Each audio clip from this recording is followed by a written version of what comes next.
The greatest danger in life can be right by your side.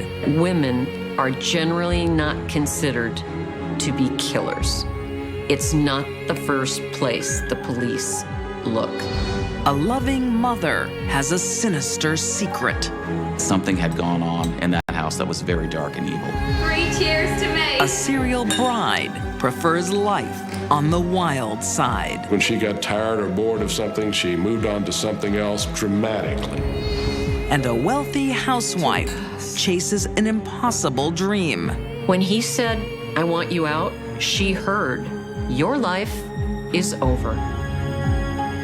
These deadly women break their marital vows in the most brutal way. They are wed to murder.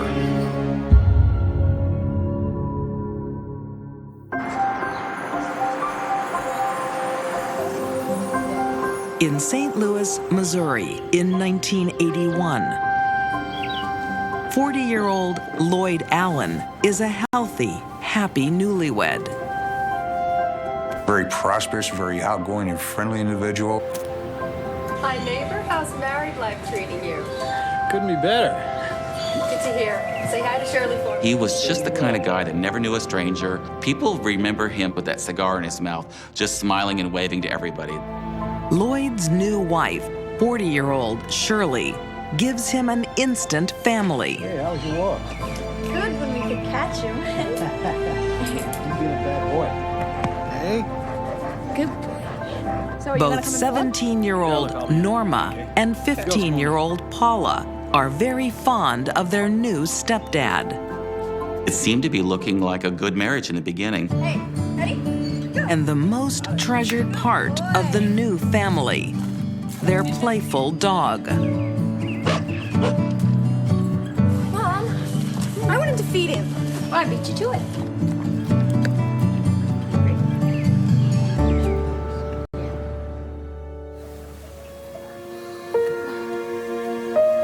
I don't know what's wrong with him. He's fine as that. But just when everything is going so well, they lose their best friend. Okay, come on.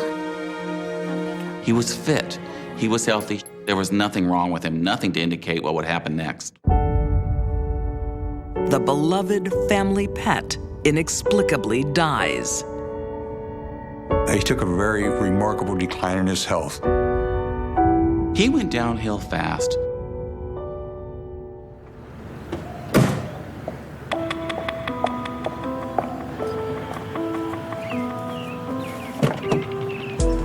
The family tragedies continue. Lloyd suddenly becomes chronically ill. In March of 1982, he was laid off from work. He was unable to care for himself. Okay. Just breathe. Take a breath and out. Yeah, that'd be great. Lloyd appeared drunk, disoriented. People wondered what was wrong with him. Was he suffering some kind of an illness, or did he have a drug habit or something they didn't even know about? All right. Yeah? You okay?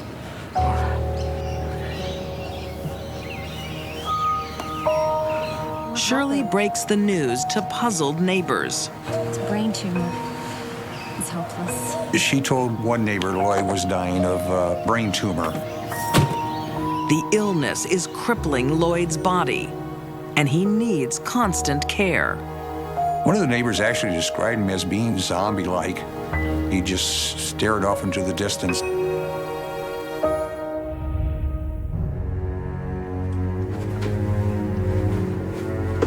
On November 1st, 1982, Shirley and Lloyd should be celebrating their first wedding anniversary. Instead, there's a funeral. Lloyd was a relatively young man. He was only 40 years old.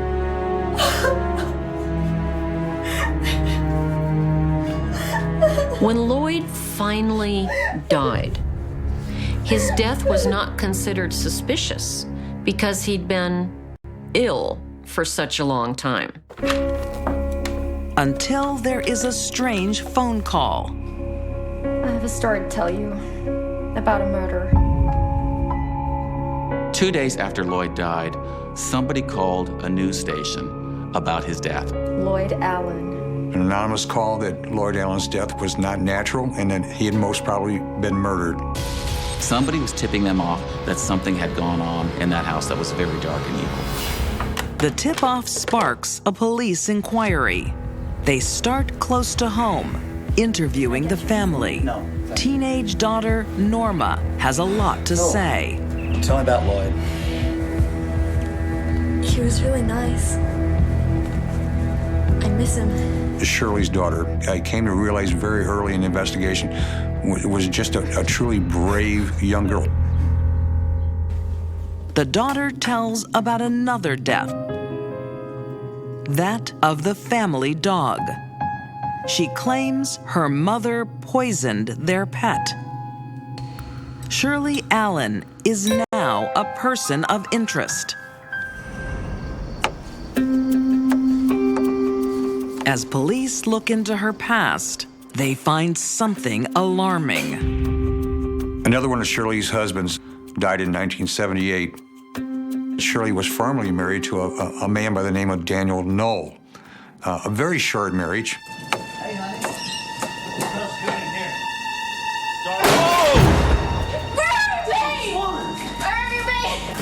The romance just deteriorated, and they became very bitterly opposed to one another. Calm down. Hey.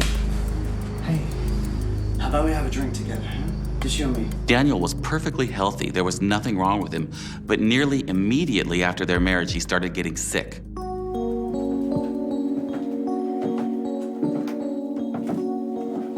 Daniel Knoll's symptoms are remarkably similar to how Lloyd suffers.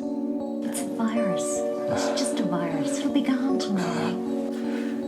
Daniel became ill only 5 months after they married and appears to have died suddenly of a heart attack. Personally, I doubt that. While on his deathbed, Daniel does something strange. He changes his life insurance beneficiary from Shirley to his brother. No, what do you mean I'm not the beneficiary? Shirley hit the roof when she found out about that. I'm his wife! In fact, she even went to court to fight for that money, but Daniel's brother prevailed. This was all about the money. Shirley was dangerous to any man that shared her bed.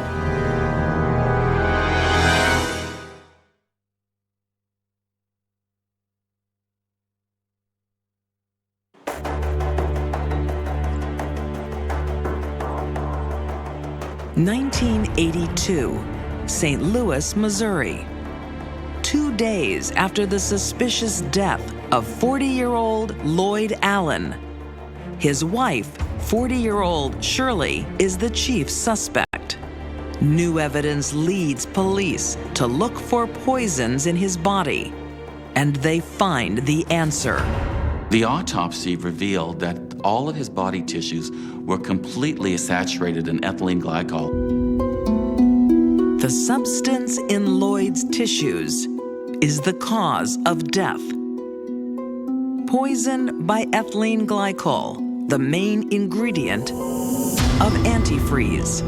Antifreeze is sort of sweet and doesn't really have an odor. In fact, it's such a dangerous product that people are warned not to leave it around pets or animals because it's so sweet, it's almost inviting. Police believe Shirley practiced on the family dog.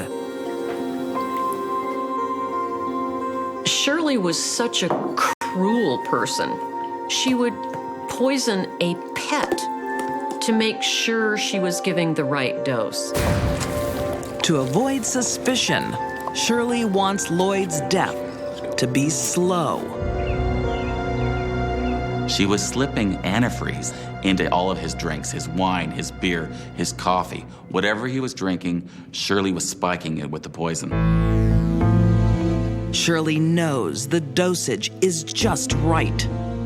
Lloyd is gradually becoming ill. It's not anything that you would notice. It's a very subtle poison. and its impact is slow.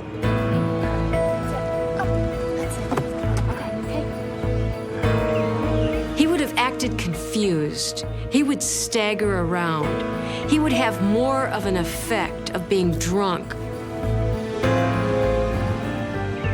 When Shirley Allen was serving a meal, death was on the menu.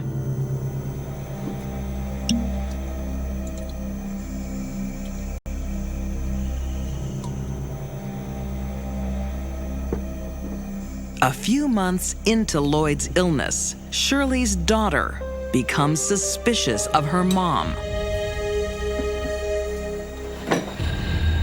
Shirley was so cavalier about poisoning Lloyd that she did it in front of her 17-year-old daughter, Norma. Drink. But Norma is unsure what to do. Come on. Drink it up. Norma watched her mother poison Lloyd and did not go to the police. That was probably because she was afraid of her mother. She knew she was living with a killer. Drink it. Drink it.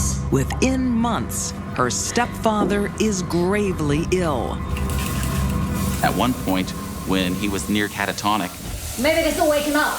the mother sprayed bug spray into his face to try to kill him. She was doing everything she could to hasten him to the grave. On November 1st, 1982, Lloyd is almost there. After 8 months of chronic poisoning, he's got damage to his kidneys, damage to his heart, damage to his lungs. He has reached the tipping point. Mom! Heartbroken, Norma tries to intervene. Should we call an ambulance? And Norma said, well, Mom, shouldn't we call 911? Shouldn't we get the rescue squad here? And Shirley said, no, we're fine.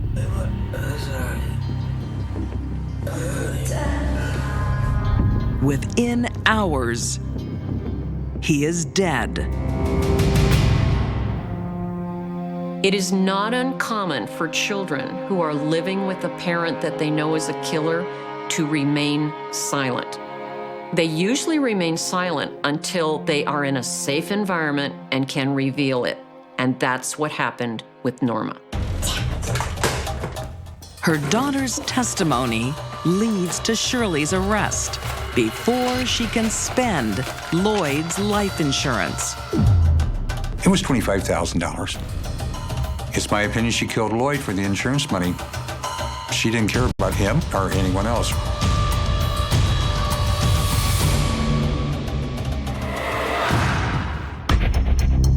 On July 6, 1984, Shirley Allen is convicted and sentenced to a minimum of 50 years in prison. She dies of natural causes in 2000.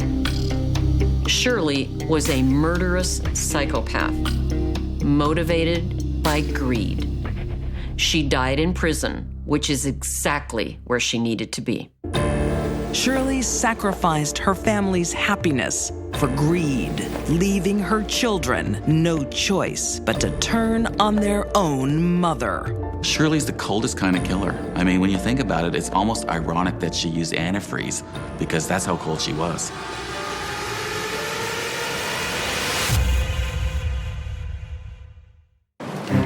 When times are tough, one woman never gives up. There was something about her that stood out. A woman who makes the most of what she's got. She was quite popular. She uses her charm, her wit, and her .38 revolver. Alma was so dangerous to men, she should have had a warning label right on her forehead.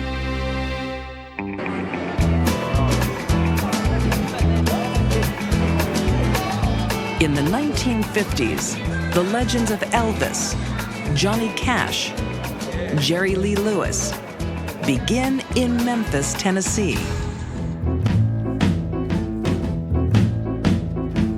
100 years ago, the same streets produce a legend of a very different kind. Vance Avenue, Alma Theed, named after the red light district. she worked so well. She was a prostitute as early as age 16, and she was involved in the grittiest side of Memphis as a result of that. Dirt poor, but beautiful and oozing charm. Alma uses her best assets to survive. Her ability to attract men is how she decided she was going to live her life. We need $1. And in those days, if a woman wasn't a nurse or a teacher and she needed to make a living, working in a brothel was pretty much the only option left. Alma's immoral profession supports her mother and sister. They needed to live, they had to have money. I think her mother could justify her behavior because she was doing it for her family. Alma seemed to be attracted to the wild side. Alma decided that what she wanted out of life, she wasn't going to find in the traditional way.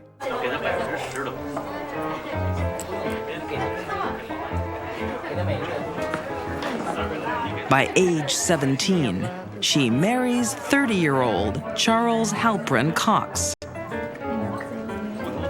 She met him in one of the gambling houses along Vance Avenue, where he ran a poker table. And by all accounts, it was a very fast courtship. They got married, fought a lot, drank a lot. Alma's used to playing the field. She doesn't like being tied to one. You're my wife.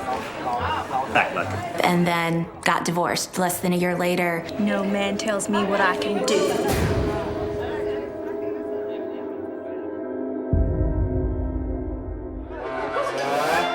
For Alma, the grass is always greener, other men more attractive. At 23, she marries again. 3 cheers to me. To 32-year-old railway worker Roy Calvert. I think that she probably had a very low threshold of boredom and wanted to always be involved in something else, with someone else, doing something else. But life with Roy is a struggle. I doubt whether he was a saint. Those early railroad men were a tough crew. It was a rough life. And Alma doesn't want anyone to control her. What?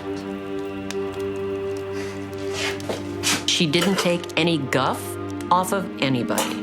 A man expects a meal at least. I'm no man's slave.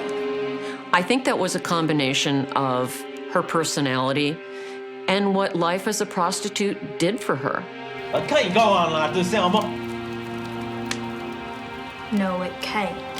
Alma doesn't want to be married to Roy anymore.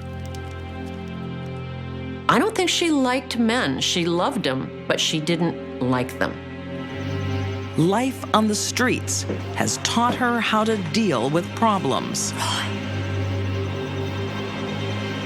Quite frankly, when Alma got tired of somebody, that somebody went away. If they weren't going to go away of their own accord and Alma was through with them, then Alma got rid of them. Less than a year after the wedding, Roy is dead with a single gunshot. Alma doesn't run from the scene of the crime. Oh no, help me! She calls for help and lets her charm do the rest. She was able to charm the jury into seeing her side of the story, that she was fearful of her life. She accused Roy of drinking a lot. She accused him of hitting her. She really played the young, pretty Alma angle, the poor victim. And it worked for her very nicely. How'd it feel to be free, Alma? Relieved. I just want to thank the jury for recognizing I was defending my life. Roy's death is deemed justifiable homicide. Alma is free. She learned right then that a gun could solve problems with a man, and she never unlearned it.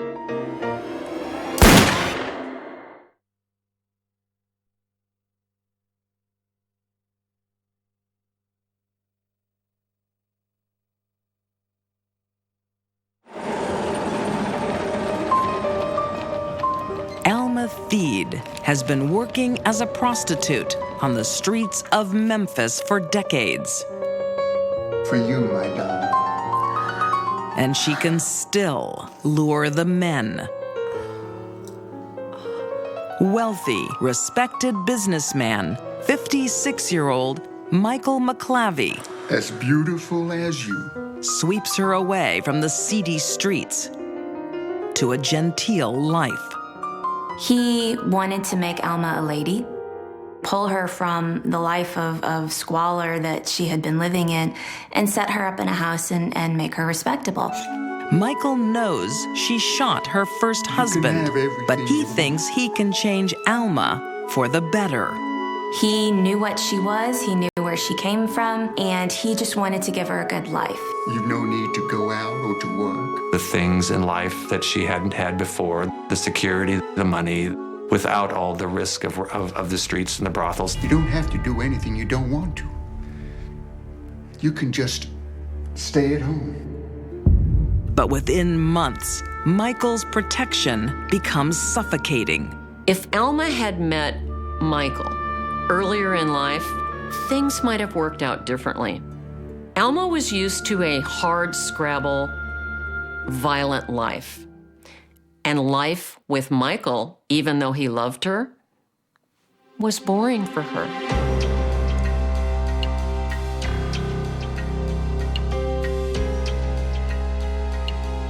Alma spices things up by taking in a boarder, 31-year-old Charles Miller.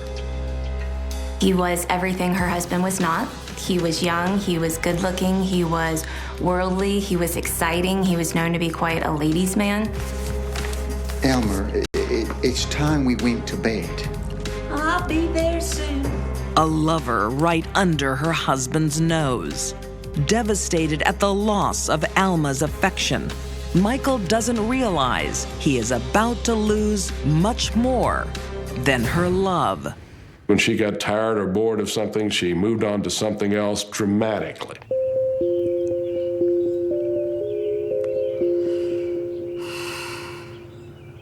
Michael knows about us. Alma has no intention of divorcing her husband. What should we do? She's thinking of a more permanent arrangement. Alma's number one concern was Alma. She was willing to do what she thought she needed to do at the time. Once she got the idea in her head, she did it.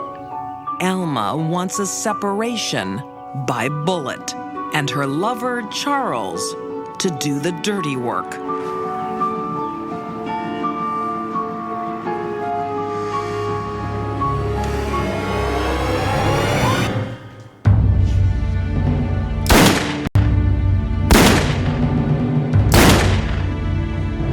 Barely a year into their marriage, Michael McClavey is dead.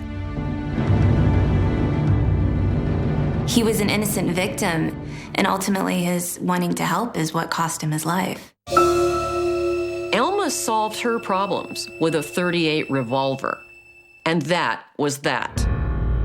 Charles is convicted of murder. Alma's youthful allure is gone.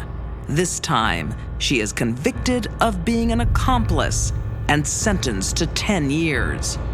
But Alma only serves 4. She was probably a model prisoner, charming, nice. One of these prisoners that gets in jail and everything. Well, you know, what's this nice lady doing here? A nice girl like this doing in a place like this? After her release, Alma does what she does best, selling her body and looking for husbands. What was she looking for heaven's sakes, in all these marriages? I mean, how many? 6 marriages? That's way beyond the norm. By the late 1940s, she marries again. Thankfully, it ends in divorce. Until husband number 6, 65-year-old Ed Gill. Where's the money? What money? You know what money I'm talking about. The money you lost. So what if I did? You know, I could just kill you. For a while, it looks like she's met her match. Not if I kill you first. Ed likes guns too. Why don't you just go ahead and try me, Alma? They did not get along well. Fights, pulling pistols on each other. It was a sick relationship. I'd just like to see you try. Alma was simply hardcore.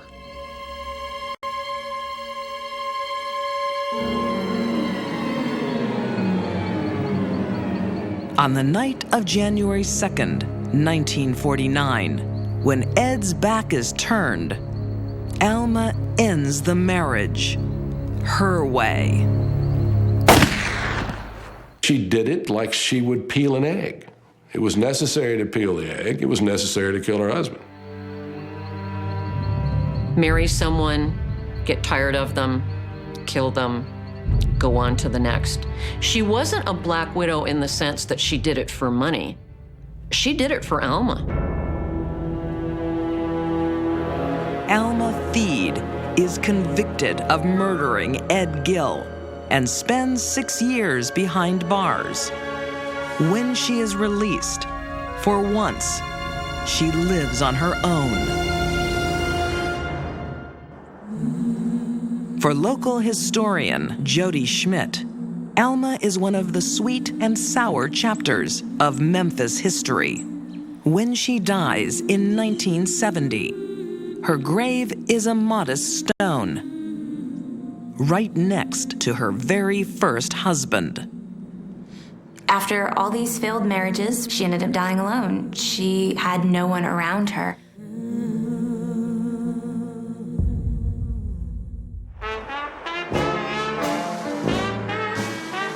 Vance Avenue is now far from the vibrant red light district it was in Alma's day. But its gun-toting streetwalker, Alma Feed, lives on in Memphis folklore. I just want to thank the jury for recognizing I was defending my life. Vance Avenue, Alma, was fascinating to a lot of people. Because of those men and because of the way she lived her life, she remains a fascinating character. Alma apparently saw herself as a victim. Maybe that helps explain why 3 of her husbands are dead.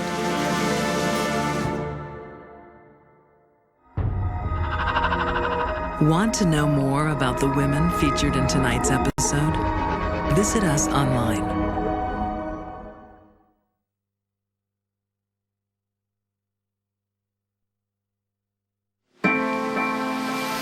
September 30th, 2011, Jupiter, Florida, in the opulent gated community of Admiral's Cove.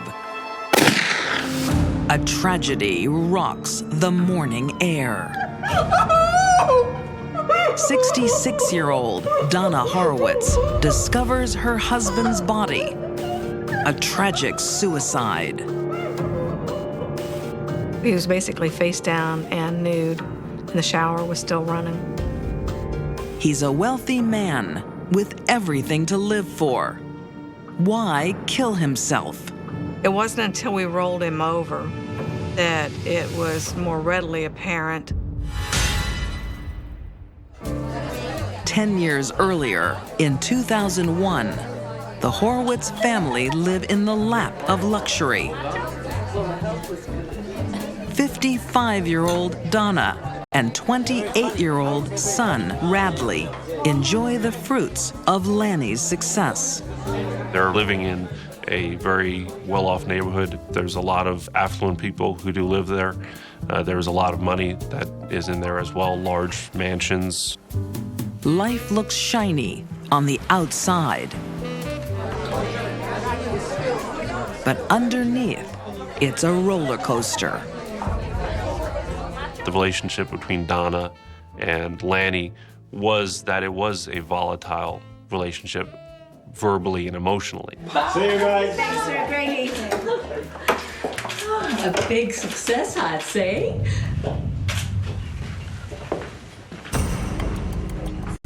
there was a lot of separation. They had been married and divorced to each other in the past. Okay, now we could go to 5 stories. Yeah. Or we can go to 7. Lanny is a successful property developer. Work comes before anything else, including family. He traveled all the time and really didn't have much time for family life. He was not very forthcoming with his love. While wife Donna enjoys an extravagant lifestyle, she yearns for a love her husband can't deliver. Donna reaches out for affection with someone else. So, Mrs. Horwitz, how can I help you? In many ways. Donna was having an affair with a security guard. But the tryst doesn't stay secret for very long.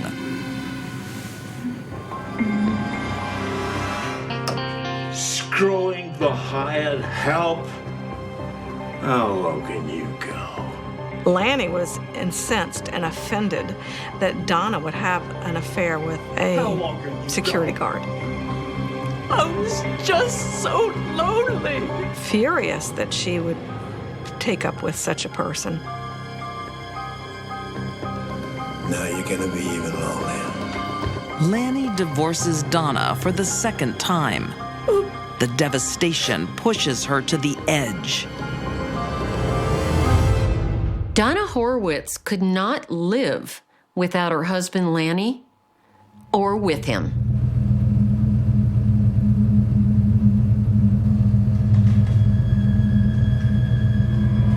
Donna had attempted to commit suicide. Mom, what are you doing?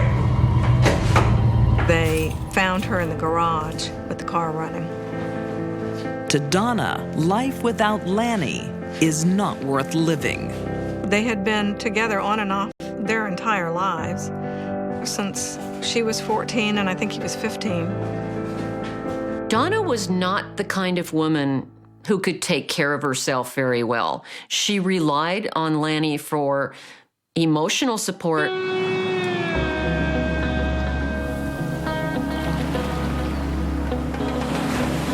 A decade later, Donna is in luck. Lanny changes his mind. He wants her after all. We belong together. We do.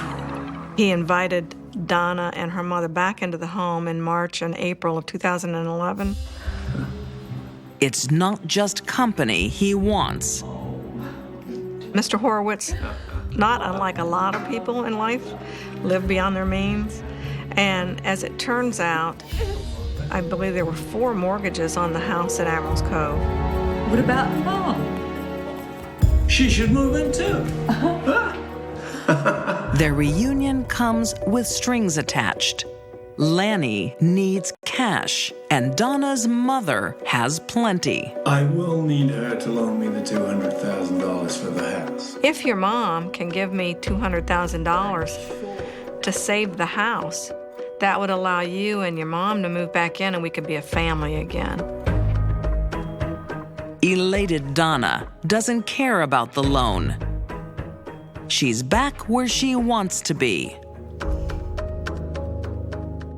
But the honeymoon doesn't last long. On Lanny's birthday, Donna organizes a family celebration for him. Donna was very excited and prepared something very exciting for him. I've made you a favorite. I'm going out to dinner. But Lanny prefers the company of his business partners. I think Donna began to feel like a second-class citizen in Lanny's life. It clearly was a message to Donna in her mind that she just got used for the money. This is our first property here. And Lanny is still wedded to money and work. And his new business partner adds salt to Donna's wounds. this is another one. Lanny had struck up a friendship. She's attractive, she's successful, she's in real estate. Donna is envious. And after 2 divorces and a suicide attempt, she is close to breaking point. Donna reached that point, that boiling point, that if I can't have him, no one can.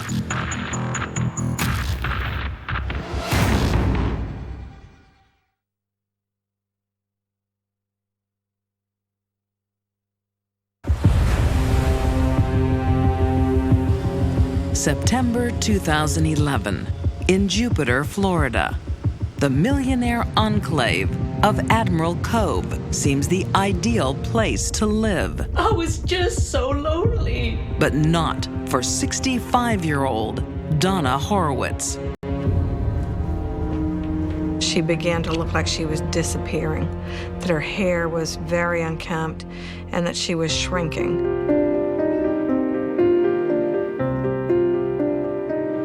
She is miserable in her marriage to 66-year-old Lanny and tells her diary the whole story.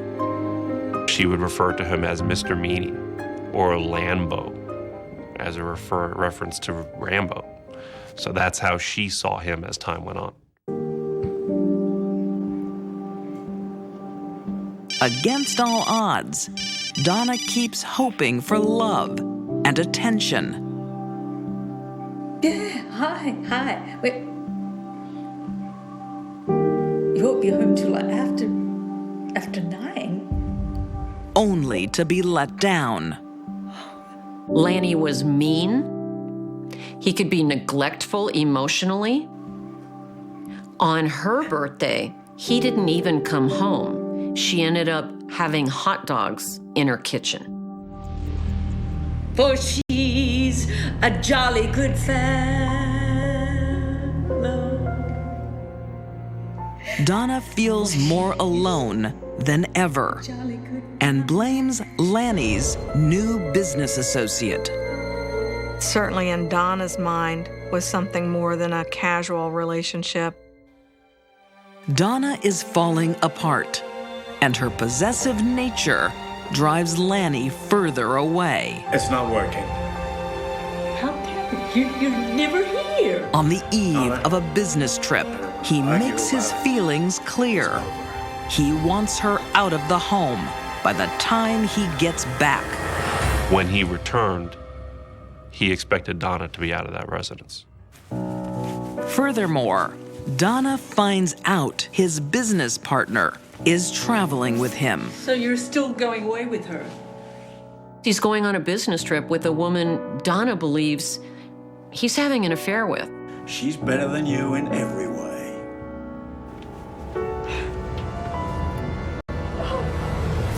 When he said, "I want you out," she heard, "Your life is over."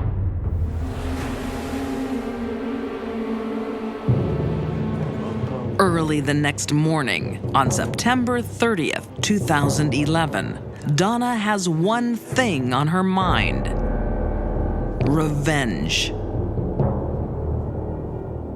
A culmination of the bad behavior, the mistreatment, the continuing of the relationship with the business associate.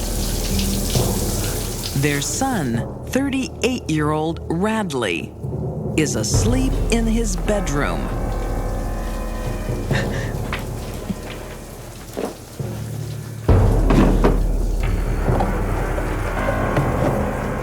Donna takes not one, but two .38 caliber handguns.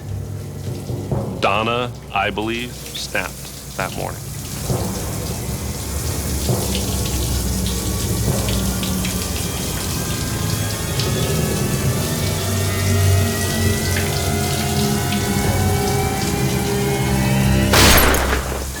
The first shot went through the glass, striking Lanny. He came out of the shower and was attempting to get to that phone that's on that wall in the bathroom. But Lanny doesn't get to make a call.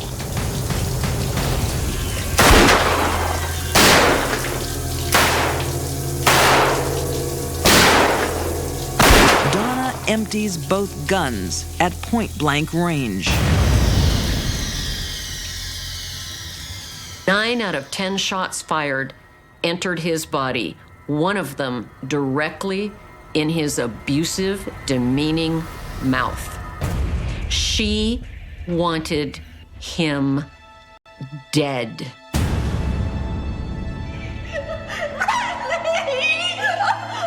What happened? Did he attack you? He was just so awful. He was just so awful.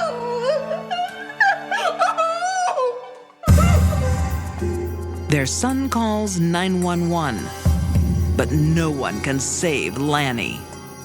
Donna claims he committed suicide, that she finds him with a gun in his hand. It wasn't until we rolled him over that it was more readily apparent the shots that he had sustained. He had 2 shots to the chest. I can honestly say in this career that I've worked for 16 years almost, I've never had someone shoot themselves more than once in a suicide. It was just so awful. All Donna could say over and over was, he was just so awful. He was just so awful. Not, oh, this is awful, someone has killed him. He was so awful. To me, that's a confession. It was presented by the prosecution that Donna then placed that gun into Lanny's hand after that final shot was fired in order to mislead the investigation. 6 days after Lanny's death, Donna Horwitz is charged with first-degree murder. In January 2013, she is convicted and sentenced to life in prison. Now you're gonna be even lonelier. After years of being told what to do, Donna has the last word, but at a terrible price. She actually lost focus and lost the reality that she had everything. She had a wonderful, loving son. She had a beautiful granddaughter and the means with which to enjoy all of that. And it reminds us that people's emotions can so overcome their reason. Donna killed for loss of love and jealousy. It's that simple.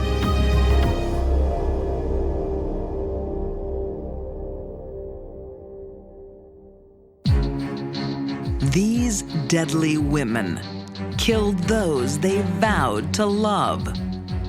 Shirley Allen's poisonous brew was driven by greed.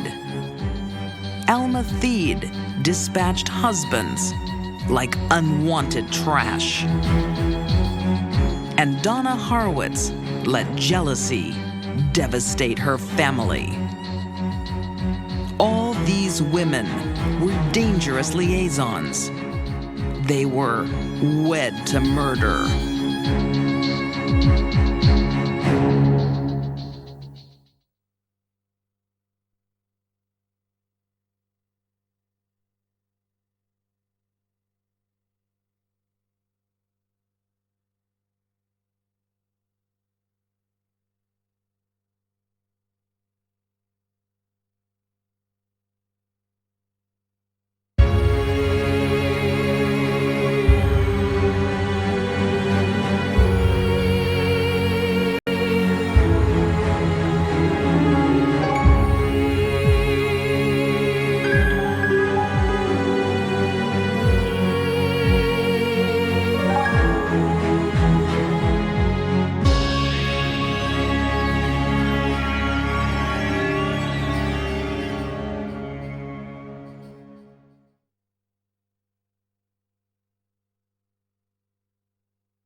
He couldn't stay on task. He would appear to have something wrong. It would be as though he felt ill, like he had the flu, but he couldn't figure out what was really happening to him. He would have lost the sparkle in his eye. he would just not be able to have the same endurance. He would be sleepier. He would take frequent naps. He would just look flat out sick.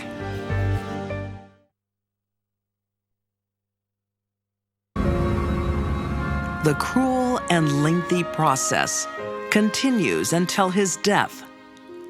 Lloyd is tortured at the hands of his wife. Over the course of these months, she consistently poisoned him, and she watched his health deteriorate, knowing that she could stop at any time that she felt that, maybe this isn't right. Maybe I shouldn't kill Lloyd. But she continued. She just persisted giving it to him. Friends and neighbors, they looked at him and thought, this guy's not going to make it. He's very, very ill. As Lloyd got sicker and sicker, the neighbors kind of had a macabre joke that said, gosh, maybe he's being poisoned to death. Little did they know that that was actually what was happening.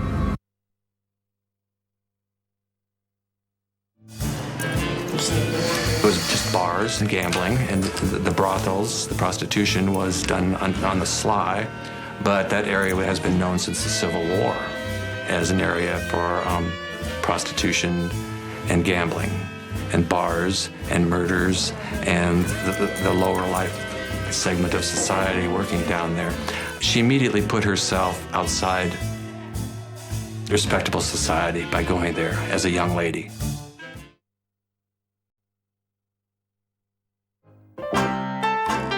She had a need for money. She had a need to survive, and she had a need to support her mother. And I think at age 16, she determined that she could realize or meet a number of those needs in the oldest way possible, and she was doing that. I don't think that she was attracted to men in any traditional sense. I think she looked for men as a means to survive. It's not just poverty that pushes Alma into prostitution. Early on, she knows she's not the average girl. She needs excitement. This kind of life attracts Alma. She was an interesting character, and I emphasize both interesting and character, because she was always doing something that you weren't supposed to do for one reason or another.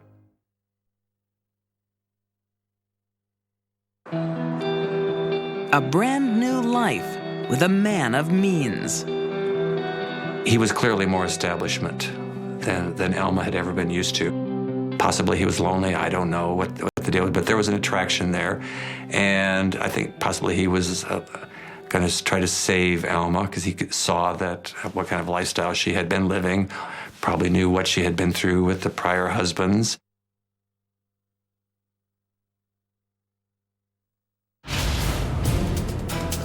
By looking the other way at Alma's past and giving her a second chance, Michael pays the ultimate price. I don't think Mr. McClevey anticipated any harm coming from Alma. I think he thought that if he was offering her what he thought she wanted, security, money, a family life, that she would be happy.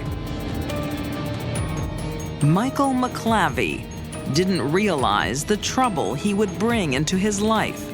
Alma is no ordinary woman.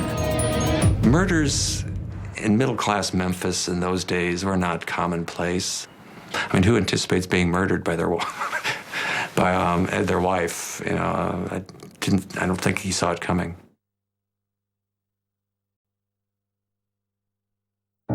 An expert at playing her hand. If she needs sympathy to get a lighter sentence, Alma can pull it off.